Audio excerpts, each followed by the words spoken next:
کچھ نہ کچھ ایشوز ہیں.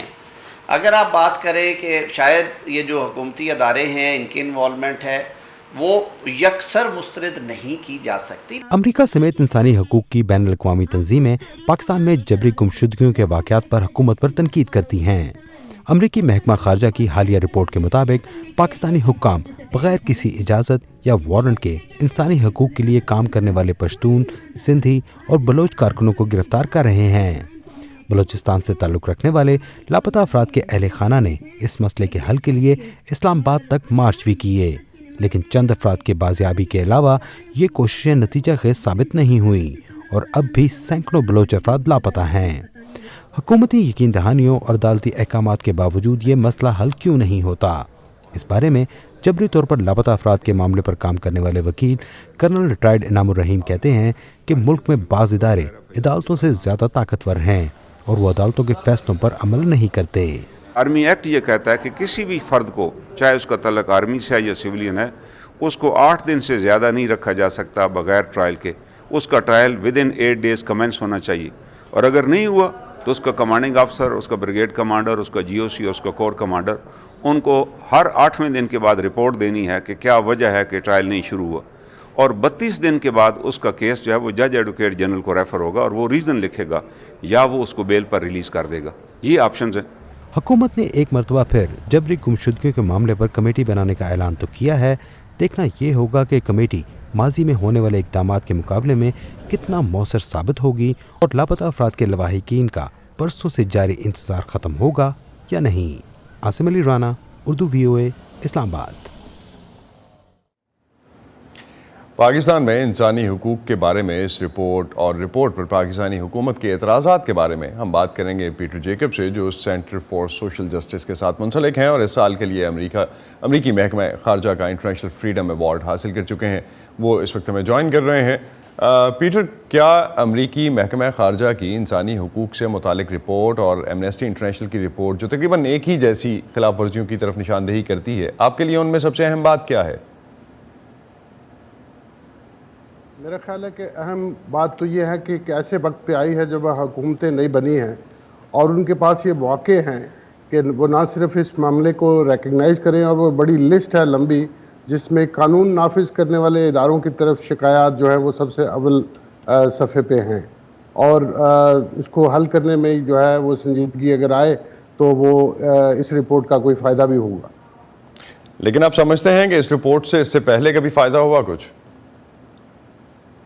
یقیناً یہ مسائل کیونکہ دیرینہ ہے، کچھ دہائیوں سے چلے آ رہے ہیں اور حل طلب ہیں، اس پہ توجہ اتنی نہیں رہی. اسی لیے ہم یہ سمجھتے ہیں کہ حکومت کی طرف سے اب جو وعدہ کیا گیا ہے جو کہ وہ اس معاملے کو دیکھیں گے اور وہ اس معاملے پہ نظر رکھے ہوئے ہیں، وہ کافی نہیں ہے. اب وہ ان کو روڈ میپ دینا ہوگا، ان کو یہ بتانا ہوگا کہ وہ کتنی دیر میں یہ معاملات حل کریں گے، اور اسی سے پھر انسانی حقوق کی تنظیمیں، سوسائٹی، ہمارا نظام ان کی اعانت کر سکے. بیٹر، ابھی ہم دیکھ رہے تھے ایک رپورٹ میں، اور جس طرح سے کرنل انعام الرحمان جو ہیں وہ بیسیکلی بات کر رہے ہوتے ہیں انسانی حقوق کی. انہوں نے کہا کہ جو ادارے طاقتور ہیں عدالتوں سے یا جو بھی عدلیہ اس وقت اس حوالے سے کام کر رہی ہوتی ہے، جوڈیشری کا جو سسٹم ہے، اگر وہ اس پورے اگر ہم دیکھتے ہیں اس حوالے سے وہ کنٹرول میں نہیں آتے یا وہ تعاون نہیں کرتے تو یہ مسئلہ حل نہیں ہو سکتا. آپ ایگری کرتے ہیں اس سے؟ یہ درست ہے کہ ہمارے نظام انصاف میں بہت سی خرابیاں ہیں اور ہمیں جوڈیشل ریفارمز کی ضرورت ہے، لیکن حال ہی میں جیسے اسلام آباد high court, supreme court, Lahore high court, Sindh high court کی طرف سے بڑے جرأت مندانہ فیصلے بھی آئے ہیں اور بڑے سنگین مسئلے جو ہیں ان کو ٹچ کیا گیا ہے. تو ہم یہ سمجھتے ہیں کہ جوڈیشری یقیناً ریفارمز اپنی جگہ وہ اپنا دمخم دکھا رہی ہے، اور اسی وجہ سے جو سیاسی سٹیک ہولڈرز ہیں ان کو بھی تقویت لینی چاہیے اور سول سوسائٹی بھی اس پہ اپنی آواز بلند کرے، اپنی مشاورت کے ذریعے سے حکومت کو کام پہ آمادہ کرے. تو آپ سمجھتے ہیں کہ ان کے فیصلے آنا جو ہے وہ پہلا سٹیپ ہو سکتا ہے، فیصلوں پہ عمل درآمد بھی آنے والے وقت میں شاید شروع ہو جائے؟ ایگزیکٹلی، بالکل ایسا ہے کہ وہ جہاں پہ جوڈیشری نے کوئی کنکلوسیو فیصلہ دیا، کوئی نتیجہ خیز فیصلہ دیا تو اس میں عمل درآمد میں آسانی ہوئی. جب وہ کوئی ایمبیگوس فیصلہ دیتے ہیں تو پھر مشکل ہو جاتی ہے. اور یقیناً سب سے بڑی بات یہ ہے کہ رپورٹس چاہے باہر کیوں ہوں یا ہماری اپنی معلومات ہوں, ہماری اپنی فائنڈنگز ہوں یہاں پر جوڈیشل یا ادروائز, ہمیں پتہ تو ہے کہ یہ معاملات ہیں. اسی وجہ سے ان کا جو حل ہے وہ یقیناً اب ضروری بھی ہے اور ارجنٹ بھی ہے. تو پاکستان کے اس رپورٹ پر اعتراض اور اسے مسترد کر دینا کیا معنی رکھتا ہے؟ کیا پاکستان زمینی حقائق کو تسلیم نہیں کرنا چاہتا؟ وہ ہمارے دفتر خارجہ کی اور کبھی کبھی وزارت اطلاعات کی یہ ذمہ داری ہوتی ہے کہ کوئی بھی رپورٹ آئے, اور وہ ایک قسم کی روایت بن گئی ہے کہ جو بھی رپورٹ آئے گی اس کو ڈینائی کیا جائے گا, خاص طور پر اگر وہ کسی بین الاقوامی ادارے سے یا کسی انٹرنیشنل کمیونٹی سے آئے گی. تو یہ لوگ سمجھتے ہیں اس بات کو کہ یہ کافی نہیں ہے. خاص طور پر عدالتیں اس بات کو سمجھنے لگی ہیں کہ ہمیں ان مسائل کا جو حل ہے وہ شدت سے اس کا انتظار ہے اور اس کا ابھی فوری حل ہونا چاہیے. تو گزشتہ ایک سال میں آپ کے ادارے کی کیا آبزرویشنز ہیں؟ کس حد تک صورتحال ایک سال پہلے کی نسبت جو ہے وہ خراب ہوئی ہے؟ ہمارا ادارہ خاص طور پر مذہبی آزادی کے حوالے سے جو اعداد و شمار ہیں وہ جمع کرتا ہے. تو اس اعتبار سے وہ جنہیں جبری تبدیلی مذہب کے کیس کہا جاتا ہے اور پھر تکفیر کے کیس ہیں, ان میں تو بے انتہا اضافہ ہوا ہے 2023 میں. اور یہ خاص الیکشن ایئر بھی تھا اور اس میں کچھ جماعتیں سرگرم بھی ہوئیں, کچھ کمیونٹیز پہ اٹیک بھی کیے گئے.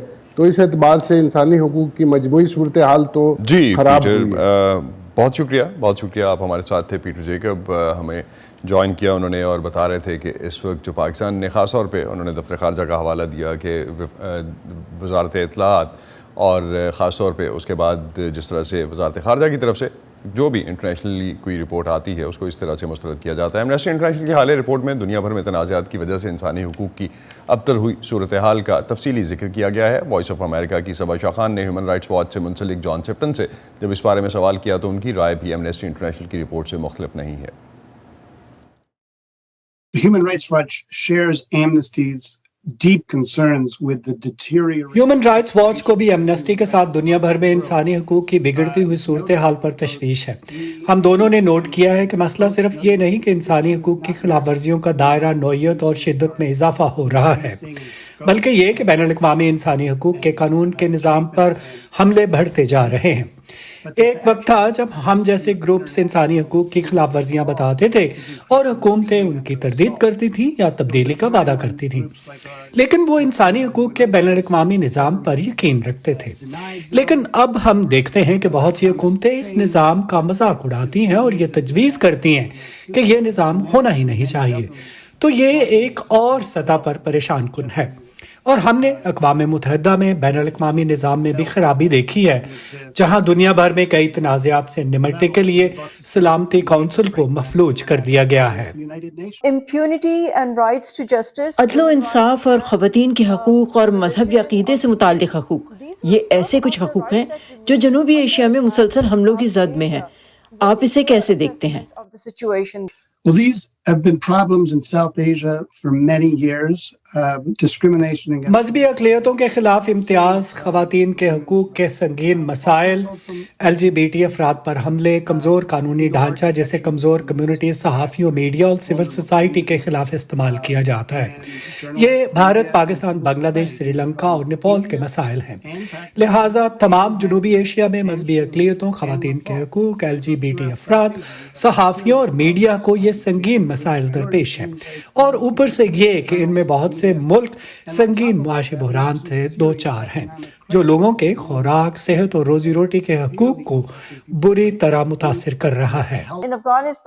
افغانستان میں انسانی حقوق کی خلاف ورزیاں تو ہیں, لیکن وہاں خواتین کے حقوق کی صورتحال اور بھی خراب ہے. کیا آپ کو کوئی امید نظر آتی ہے اور آپ کیا سفارشات دیں گے؟